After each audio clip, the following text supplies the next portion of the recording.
Oh, hello. I'm eating Chex Mix right now. I'm sorry. That's how it's going to be. How we doing, everybody? How we doing? It's Tuesday, December 17th already, folks. Christmas is upon us.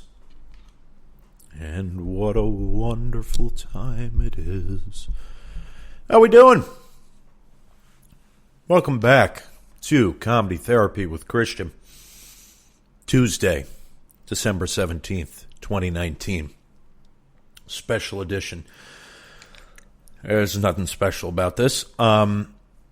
You might hear me chewing on Chex Mix throughout this because I'm hungry. So, if you got a fucking problem with it, I can't help you. Well, what happened this week, folks? Well, here's one. I was in Giant the other day, or as we normal people in New York call it, Stop and Shop. Giant and Stop and Shop is the same company. Same company, folks. Same company. I was in Giant, and I'm, loading my stuff. I'm at the self-checkout. It's one less person I have to deal with. And I'm weighing the stuff. Well, I'm scanning, and then I get to my fruits. I got my Macintosh apples, and I got some Chiquita bananas. I'm a Chiquita guy myself. Dole is the scourge of the Amazon.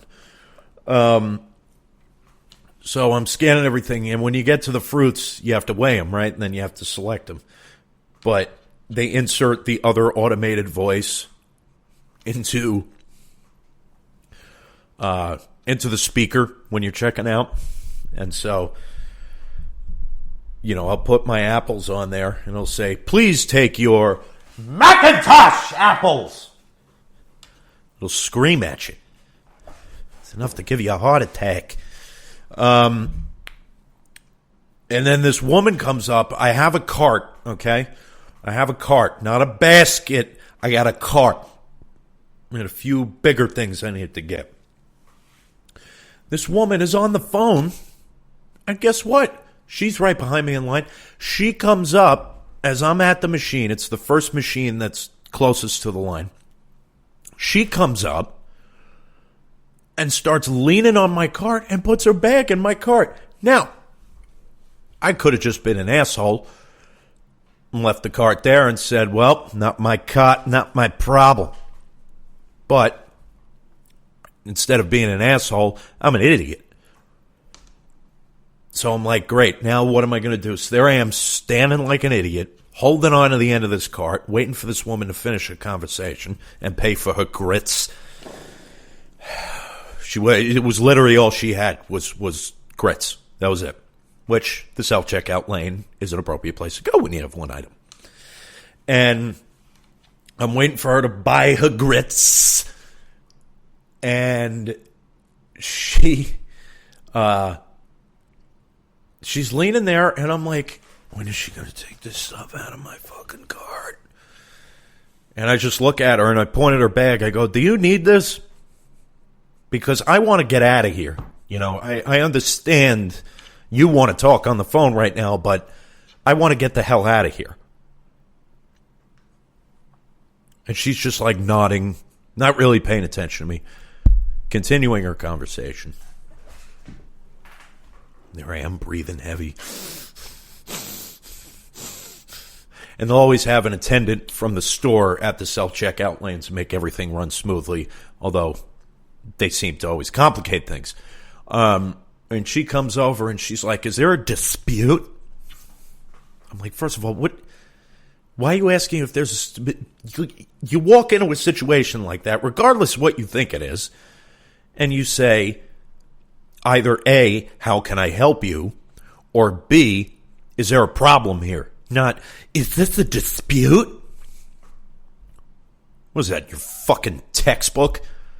The Giant manual? When addressing conflicts with employees, ask them first if it's a dispute. Then the feelings should settle. I almost wanted to cause a dispute after she said that. I'm like, holy shit. I don't even want to answer this question. I said no, because I'm an idiot, not an asshole. I said no. She just, there's something, I didn't even know how to explain it. I wasn't going to go all the way back and say, well, I came up here to purchase my items, and I was up to the fruit, and your machine startled me so much when it screamed Macintosh apples at me that I turned and didn't realize that this woman had taken it upon herself to lean on my cart, place her bag in the cart, hold her grits in her left arm, and her phone in her right, while leaning on the fucking cart and deciding to carry on a phone conversation without asking if she could have the cart, and it wasn't a cart! It wasn't. But I wasn't going to explain all that, so instead I just went... That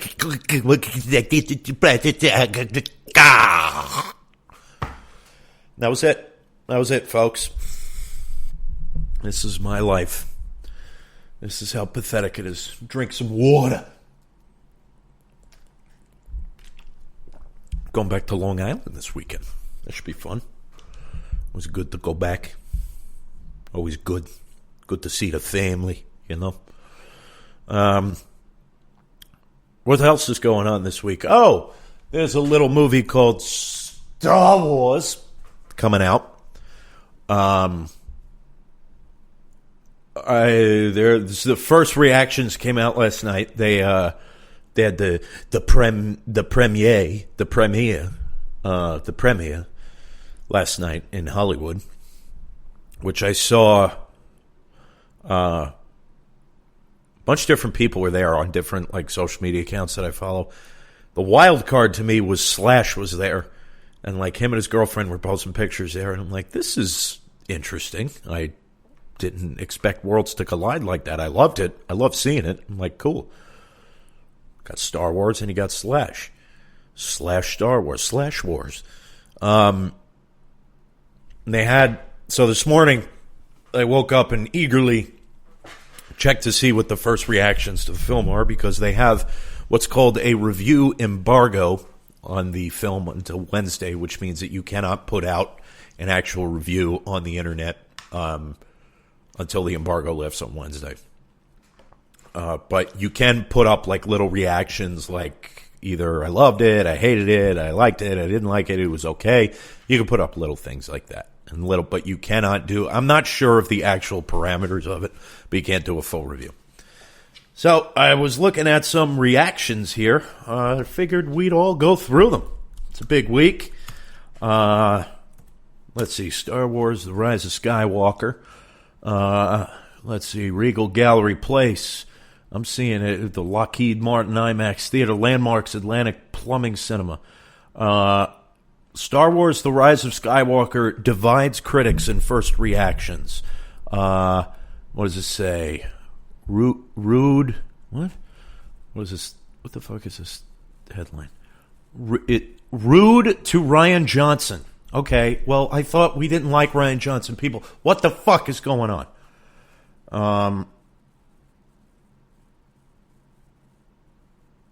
Oh, boy. So I got some reactions here. It seems like it's really divided right now. I haven't heard anybody say that it's atrocious. Some people came out of The Last Jedi just saying that was the biggest pile of shit I've ever seen. But let's see.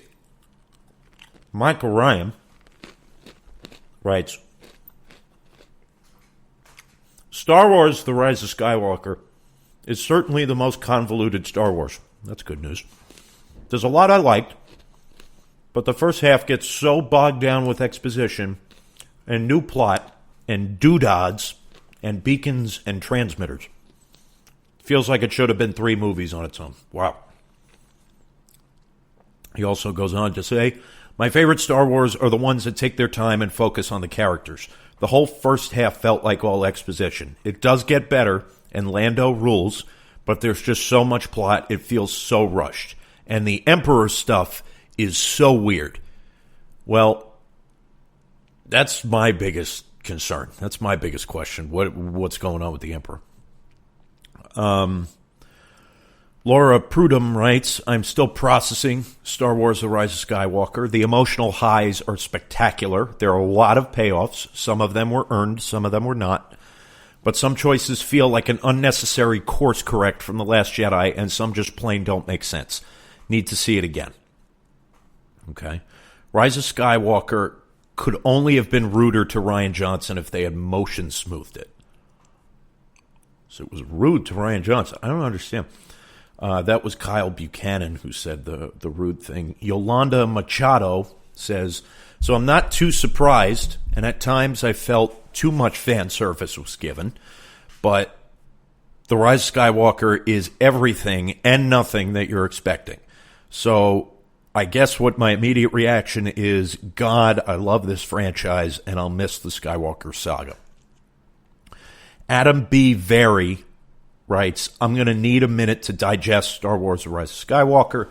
There's so much movie in this movie, but its best moments are the quietest and most human. Giving this more of a think, though.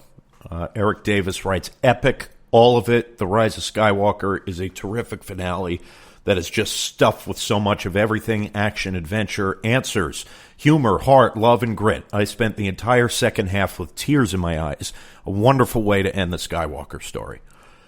Chris Taylor says, Rise of Skywalker is a lot. It's like 9 movies of plot in one. Going to take me about 9 days to process. Angie J. Hahn writes, The Rise of Skywalker is, a lot. Tons to love here. No shortage of crowd-pleasing moments and twists and cameos, but also quite a bit to, and there's the thinking emoji face, some faves, Jana, heart, I don't know what the hell that is, D.O., I think that's a new droid. Finn, of course, and what a lovely send-off for our General Leia. Anthony Bresnikan says, when people talk about Star Wars, they talk about their childhoods, their best memories, the people they loved and shared it with. The Rise of Skywalker brings back all those feelings and then some. I absolutely loved it, and now I feel it's the gif of R2-D2 falling over. Star Wars, Germain Lucier says, Star Wars The Rise of Skywalker is everything you want and more, which I don't necessarily think is a good thing. I loved parts, I didn't love others, and I'm leaving the theater very, very conflicted about it. Mark Ellis. Hey, I know Mark. He's a cool guy. I don't know him personally, but I know who Mark is. I follow his stuff. I've been following him for years. If you guys are looking for somebody cool to follow with like movies and stuff, Mark Ellis. And he's also a funny comedian. He's really cool. Check him out for sure. I'm emotional, overwhelmed, surprised, shocked, and stunned. More than anything, I'm happy. Thanks for coming through one more time, Star Wars. Hashtag The Rise of Skywalker. Gray Drake. I know Gray Drake. I know who she is. She says, now that's what I call an ending. Then has the clapping emojis. Matthew Ball. Let me see. Hold on. Okay. Matthew Ball says, the seams from Disney Star Wars director changes, rush production schedules, etc., are still present in Rise of Skywalker, but it is the most fun, gorgeous, and rewarding of the films. Not sure Palpatine and the Empire needed a third trilogy, but what matters is the conclusion of Kylo and Rey. It delivers. Okay, well, that's good. See, people are saying this Emperor thing is weird. Second thing he says is there are so many moments of pure audience delight. At one point in mid of Rise of Skywalker, someone yelled, "Yeah, JJ," and the whole audience erupted into cheers. This happened several more times. It is the most original trilogy movie since the original trilogy. Interesting.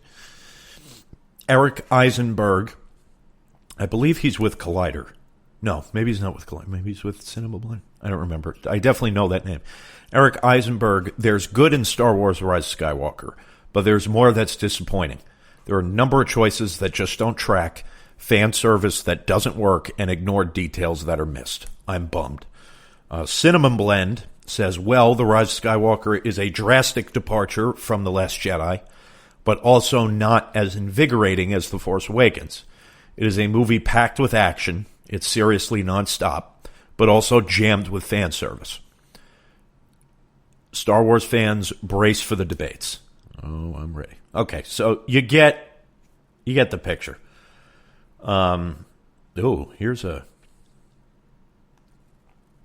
Here's a cool article I kind of want to watch. Read. So, before we do that, let's talk about those reactions a little bit. I think it's fine. People are going to be on the fence. The important thing is I'm not trying to pay attention to these things. I'm trying to go in, leave all that at the door, and form my own opinion, which has always been a struggle for me throughout the years. But I have been getting better and better at it. So I'm going to go in. I'm just looking for a great movie experience. I'm looking to see how they wrap this up.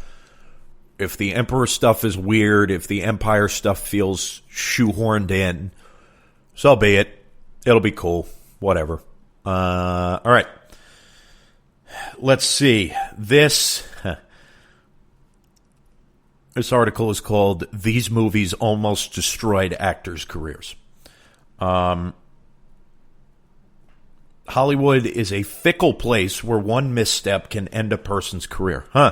There are many actors who've made bad films here and there, but some have starred in such terrible movies that they struggled to recover and find work ever again.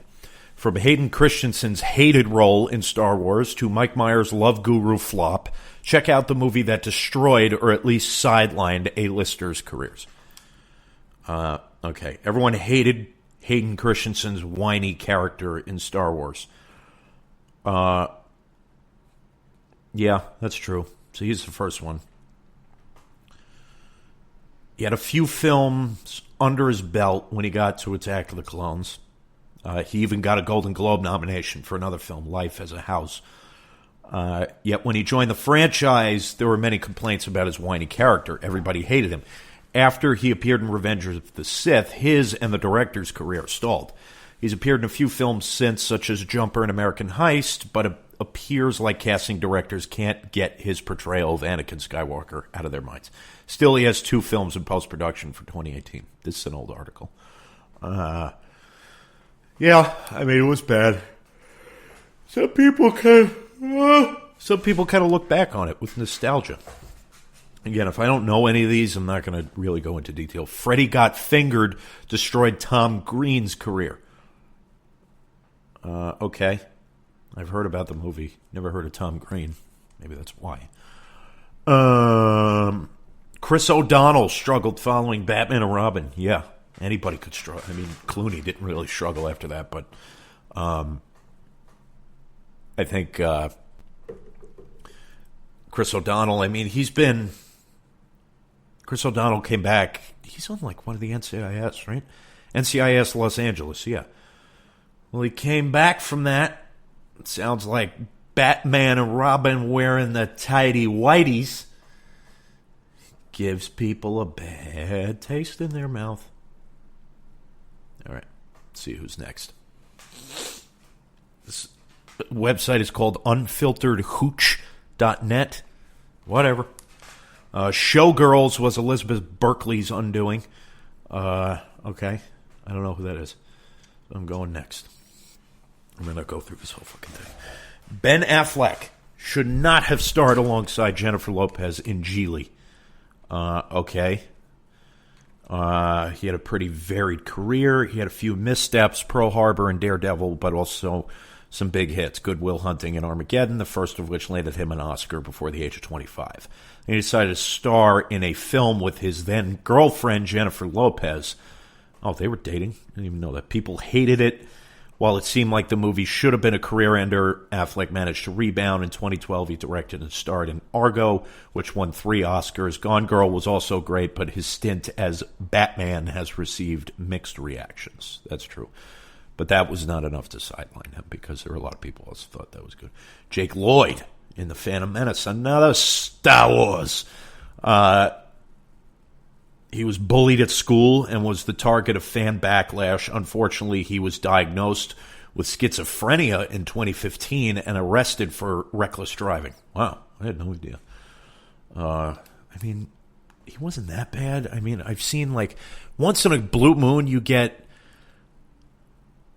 kid actors who are unbelievable and they really stand out. Like this kid in Jojo Rabbit was amazing. But then you get people like Jake Lloyd who come in and you're like, oh, shit. Well, that fucking sucks. But I don't really hold it against them because kids, you know, how much experience are they supposed to have? Oh, God, oh, boy. Mike Myers' Love Guru was no laughing matter. He was hugely popular in the 90s and early thousands, but his popularity tanked after he made a poor career decision by creating the Love Guru in 2008. I never saw it, but I heard it was atrocious. Centers on a guy named Pitka who tries to launch a self-help business.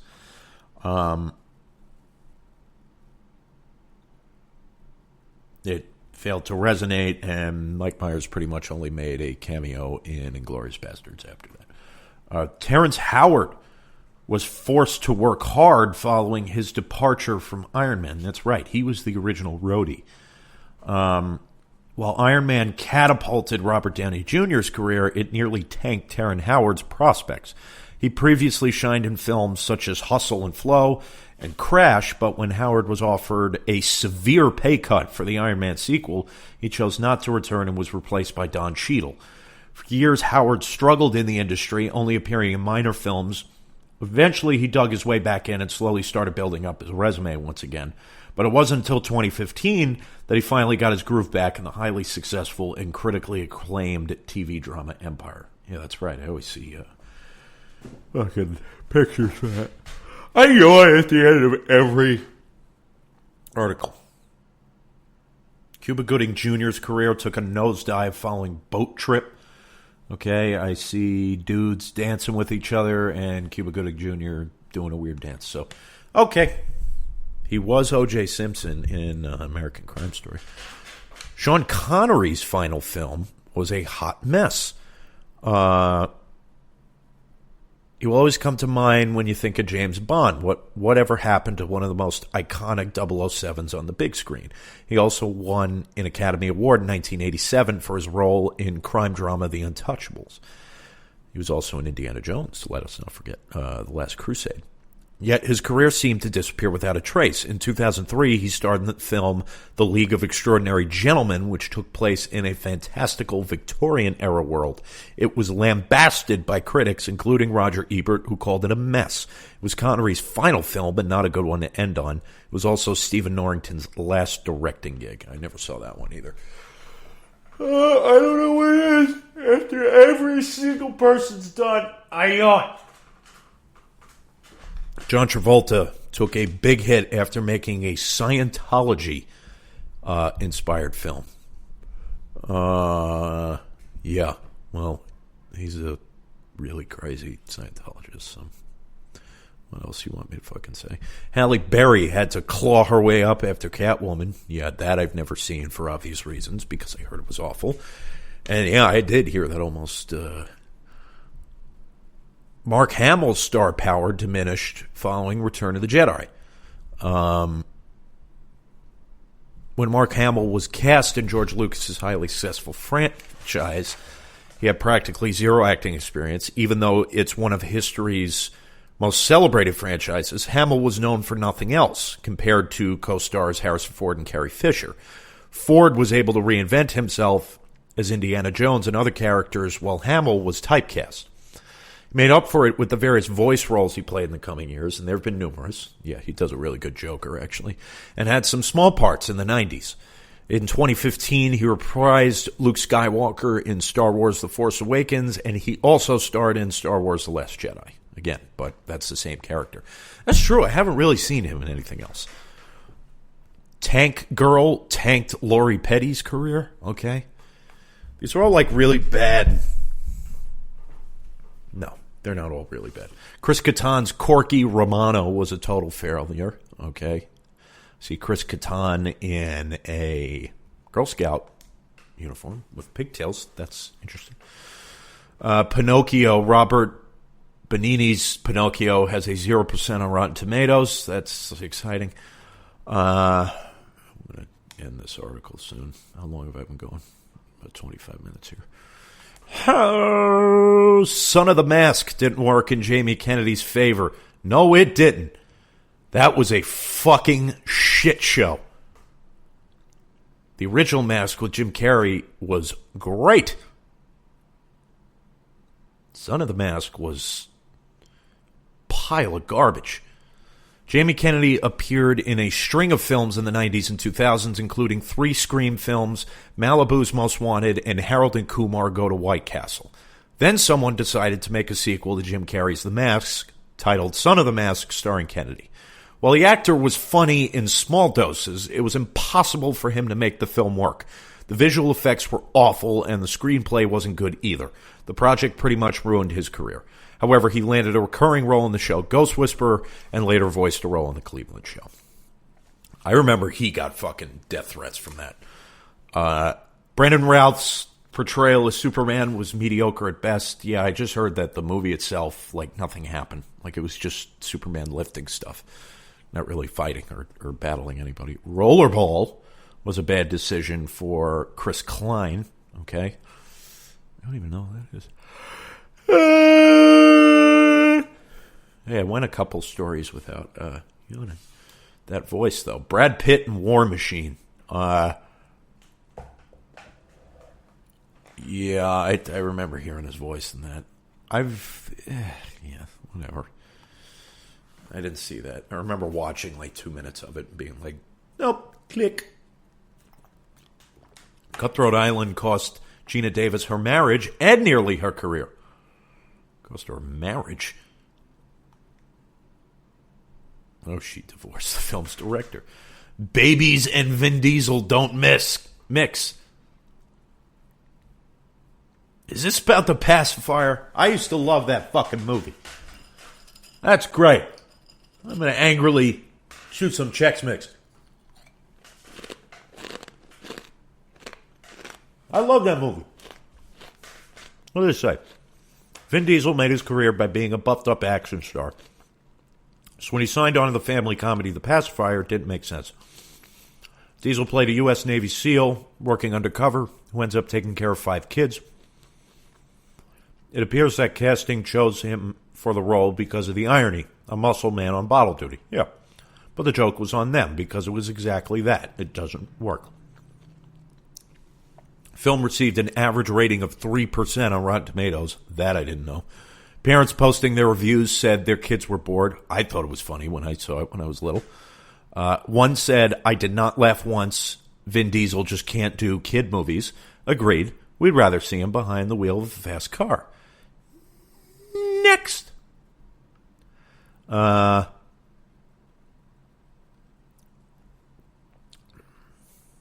Scarlett Johansson, Ghost in the Shell. She's not Japanese. No, Scarlett Johansson is not Japanese. Al Pacino. Al Pacino's career was not ruined. I'm sorry. He can do no wrong.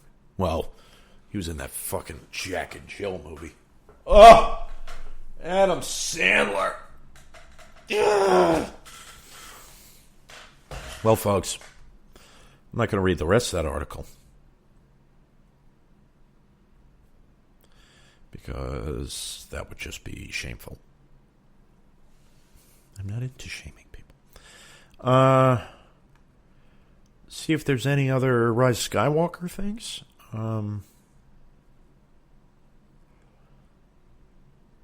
Mandalorian will air on Wednesday this week, ahead of Star Wars Rise of Skywalker.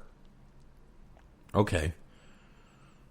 Here's what everyone wore to the Rise of Skywalker. Oh, boy.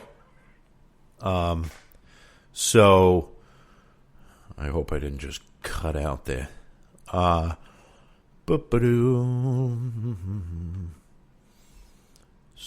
all right, what did everybody wear? Somebody says, Daisy Ridley in the most beautiful dress I've ever seen. She is beautiful. I am not arguing that. That's just an objective truth. Yep, that is for sure objective. Seeing it now. John Boyega wore a suit. Daisy and John together, not wearing anything different. Don't show me the pictures. Adam Driver wore a suit. Harrison Ford wore a suit. Here's Adam Driver and Harrison Ford. You killed him. Oscar Isaac wore a suit. Mark Hamill's dressed like Mao Zedong. Kelly Marie Tran, she's wearing a dress. Okay. Naomi Aki, I have no idea who she is. She's wearing a dress. Kerry Russell, Why Are You in a Star Wars Movie, is wearing some amalgamation of something that looks like a dress, but looks like she's going to fly away like a fucking squirrel. Ian McDermott, the Emperor himself, do it. He's wearing some kind of suit amalgamation. Billy D. Williams, Lando, he's wearing a suit. He's got a cane also. Juna Swatomo, who the hell is that? Is that the new Chewie? That's probably the new Chewie, because this guy's like super tall. Yeah, okay. Anthony Daniels, C-3PO. He's wearing a suit. Dominic Monaghan, suit. Why are you here? Ava DuVernay, dress. Gaten Matarazzo, Stranger Things kid. I don't even know what to call that. Jason Mewes and Kevin Smith. They're at Star Wars. Kevin Smith is doing his usual suit jacket with the shorts. Ming-Na Wen. All right, you were in one episode of The Mandalorian. What are you doing here? Pedro Pascal. He's the Mandalorian himself at the premiere. Glad you showed up. Ashley Eckstein. Don't know who that. Jon Favreau. What a guy. Gotta love Jon Favreau. Jamie King. Tanya Lewis-Lee and Spike Lee. Steven Spielberg. I love that Spielberg goes to all these Star Wars movies. R2-D2 and C-3PO were both there. BB-8 and this new guy, D-O, were there. Okay. Well, I'm out of time here. Okay, well, folks, this has been fun. I hope you all have a great Tuesday. And enjoy your Tuesday and your Wednesday. I'll talk to you on Thursday just before Star Wars. Bye-bye.